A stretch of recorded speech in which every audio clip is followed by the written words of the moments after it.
So when I tell you we had a whole reset, we had a whole reset. Teammates, welcome back to Literally, every time I film a video, this happens. You will hear some sort of siren going off. But anyways, hey teammates, welcome back to Teaching with Tania. This is my first video in my classroom since the new year because it has been a time, let me tell you. But I have so much to talk to you guys about and catch you guys up on. But anyways, hey guys, how are you? Let me know down in the comments how you're doing because I am genuinely loving just talking to you guys, getting to know you guys. A few teammates that comment all the time, so thank you so much for that. But in this video, I'm talking about the reset. The reset I did as soon as I got back from winter break. I feel like having winter break, it's just a good time. Like students low-key kind of forgot what they learned or the routines anyway. So you might as well just go ahead and restart. Especially as a first-year teacher, things that I thought would work, trust me, some of them did not work. And I just didn't feel like reteaching a new routine or procedure. So I was like, let me just go ahead and keep doing what I'm doing, even though it wasn't working. And that's the definition of insanity, right? Keep doing the same thing over and over, even though it's not working. And I feel like as a teacher, especially a first-year teacher, you're just trying to do whatever works best for your kids in that moment. But I'm not gonna lie, sometimes you do get in a rut and it's like you're doing what feels comfortable.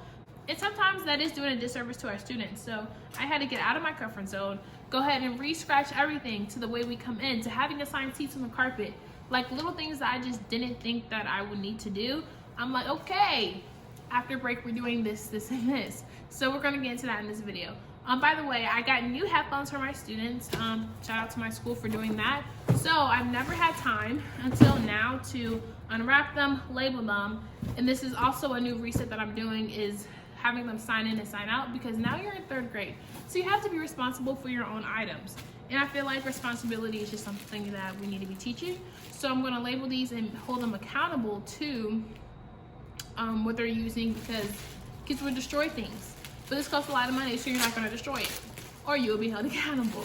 So yeah, I hope this isn't too distracting, but I'm gonna be doing this as I tell you guys about my reset that I've done in my classroom. So let's get started.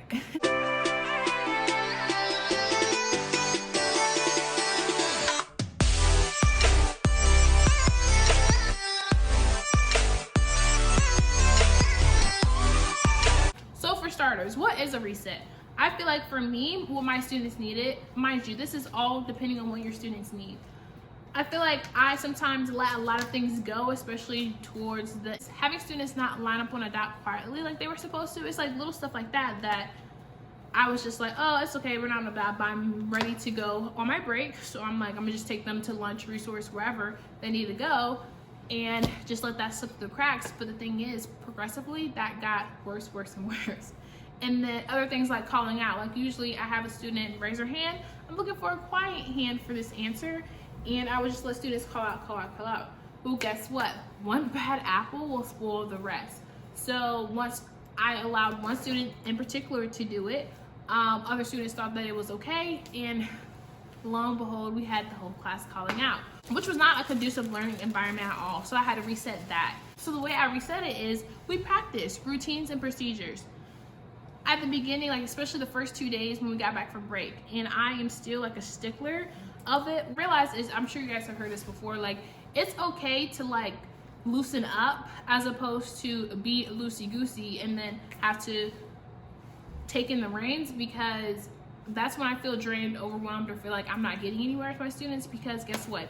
I didn't set this expectation or rule at the beginning of the school year, so now it's a good time for break, and I am now reteaching it, and now it has been tremendously like a lot more smoother. Like even they would just smash their laptops down and then go do whatever, and it's like I never taught them that, hey, this is a computer, it costs a lot of money. You know, in 3rd grade we don't really have that awareness yet, so it's like we need to take care of our things. So teaching them how to take care of their headphones, how to take care of their laptops, things like that, how to line up correctly, and also, oh, the bell has rung, or I know it's time for us to go do something, so I'm gonna just go ahead and do it. That's not how that works in this classroom. So we had to go back to square one. When I tell you the reset is going back to square one, and I feel like my students needed it. Not only as a student, but as a teacher. I had to reset the way I was planning, the way I was structuring my lessons, the way I was organizing my room. So when I tell you we had a whole reset, we had a whole reset. When they came back from break, my whole room literally looked different. Like I changed my desk this way. I'm not sure if you guys notice or go back to my original classroom setup video, it looks a little different, and the students, I feel like, are more engaged because it's like, boom, I'm in the middle with them teaching. I may show you guys at the end of the video, but I rearranged my desk. They were like, whoa, when they came in here. That helped. And then I also put up some decorations for the new module that we're using, so that helped. Like, it literally was a reset. And every week I try to do something a little bit different, or even just to grow better as a teacher. As a first year teacher, you're just trying to get better every day, every week.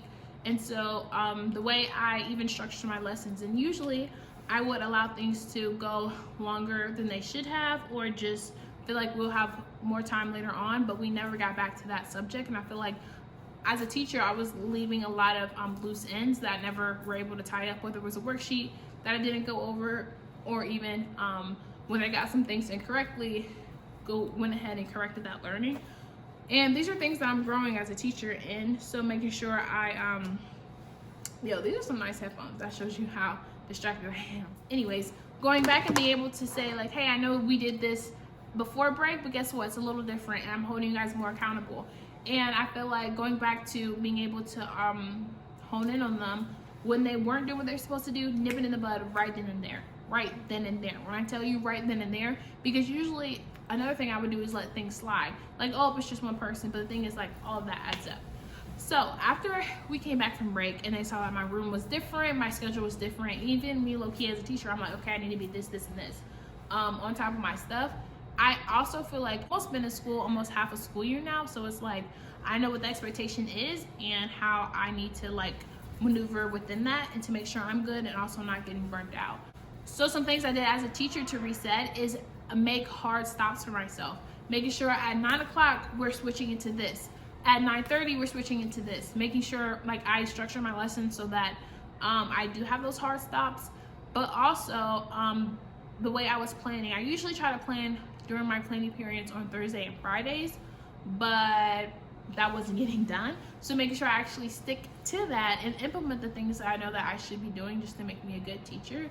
That was a part of my reset as well. Another thing I had to do to basically restructure my mindset and make sure that as a teacher, like I'm giving the most effective lesson possible, was basically have all my lessons together and all my slides together. Because usually I have like so many tabs open trying to get here, here, and here in the middle of a lesson, and it was just not effective at all. So now that I know that, is that before break I was able to change that and make sure that after I write my lesson plan, immediately create my PowerPoint so that I don't forget things that I need to do. And my leader told me this a long time ago. I just never had the to actually get it done. And I feel like that's what break was for, was like get a breather as a teacher, just to like find your footing and realize and reflect on things that weren't working and the things that now are working. I'm actually almost done. Here's my last one. Last but not least, I did a reset with my student relationships, because basically if you're not building relationships with students, it's like, why are you even here, you know?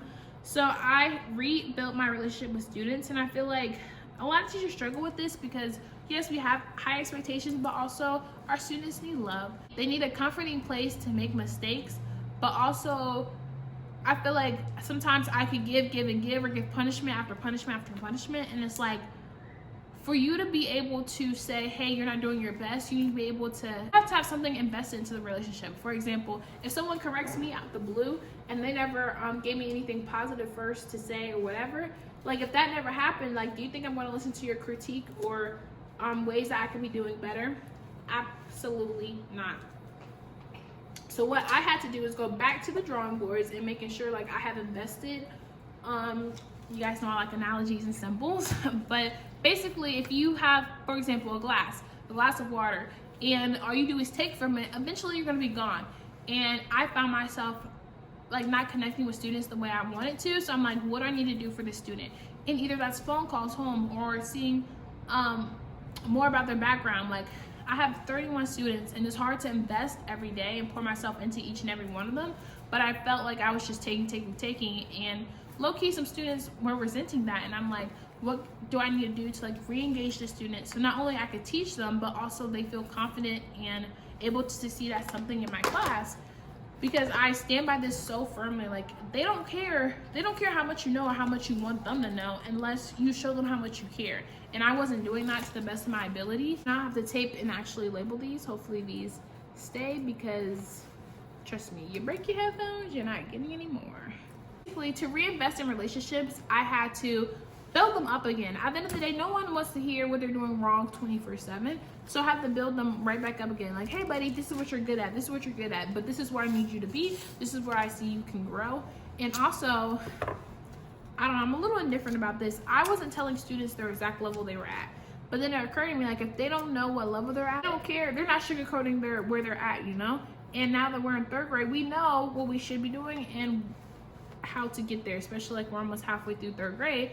So having those one-on-one conversations and let them know how what we're doing in class, what we're doing in small group relates to their overall learning in general.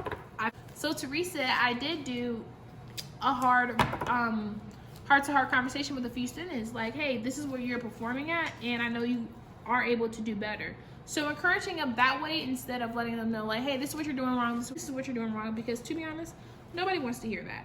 And as a teacher, I definitely need to do better at positive reinforcing, because I can say what they're doing all day long and it gets draining and it gets tiring. But hey Susan, I like the way you're doing this, this, and this. And it has like a better morale in the class, and everybody's more willing to do their work, because guess what? You get a positive praise for it. And of course I do my chips. If you don't know what my chips are, it's like my classroom management system in my class. And sometimes I just give them chips and I don't verbally say like, hey, this is why you're getting a chip, even though they're doing what they're supposed to do, or specifically name that behavior and name the student, is how I'm resetting, just building positive relationships back with my students. So at least when I do have a problem with a student, like, that relationship is already invested, so that I don't feel like I'm depleting their cup as well, figuratively speaking. Overall, the reset has been going way smoother than I thought it would be. Like, it took a lot, like 2 or 3 days to just prepare for this over break.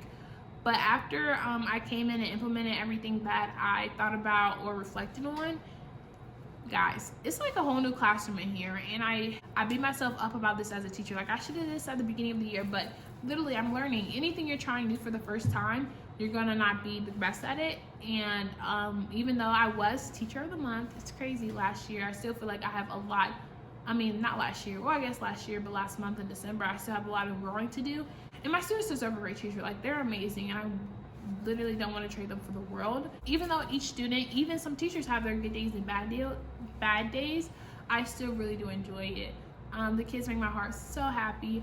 I had one student today, he was like, Miss Brown, you gonna, what we gonna do today in class? We got a lot of work to do, I'm gonna do everything you teach me, And it's like, for them to be so eager and fired up about learning, it makes my heart so happy. And he had the biggest smile on his face, just coming from lunch, just ready to learn. It's like those little wins every day. And every day I try to reflect or find one positive thing that happened that day, because you can be filled with all this negative stuff, especially the education system will get you down. Like, just being honest. Going to all these meetings, all these other things you have to do, but finding one small win every day has helped. And with this reset, I have noticed I'm having a lot more good days and bad days. So the reset is worth it. I encourage you, if you have to do a reset in your classroom or just one day, switch everything, start all over, then I suggest you go ahead and do that, because it is worth it. The students will adjust, and then you will eventually adjust. It may take a couple of days or even a few weeks, but at the end of the day, like, it's worth your sanity and the students' education quality, if you know what I mean. Alright guys, so the janitors haven't came and cleaned up yet, so you know, it's a regular great learning day after school. But my students are now in 2 rows. I don't know if you guys could tell, but like, here's a tan chair, and then there's another red chair behind it. Trust me, the chairs get on my nerves, but I try to not even think about it. So I have 2 rows here, and then I also have 2 rows here, and then my desk now turned sideways over here. This desk right here, this is where my headphones will go. Usually students can grab their laptops, and then I put their headphones here, and I'll reorganize that. Cozy corner looks basically the same right here, but I did a small group table this way so that I could see everything, but also we're getting stuff done. Cozy corner, you guys know, it can't be perfect, huh? All these planets up, and the students are having so much fun learning about space. That is my student and teacher classroom reset all together update. I hope you guys are having an amazing year and start to your teacher 2023 year. I have a feeling it's really going to be a great year. Like, I'm just so excited. They are staring at me. You're also changing down below in your classroom for this new year as you have came back for break and getting back into the groove of things. Thank you guys so much for watching. Don't forget to create a great day every day, and I'll see you guys in my next video.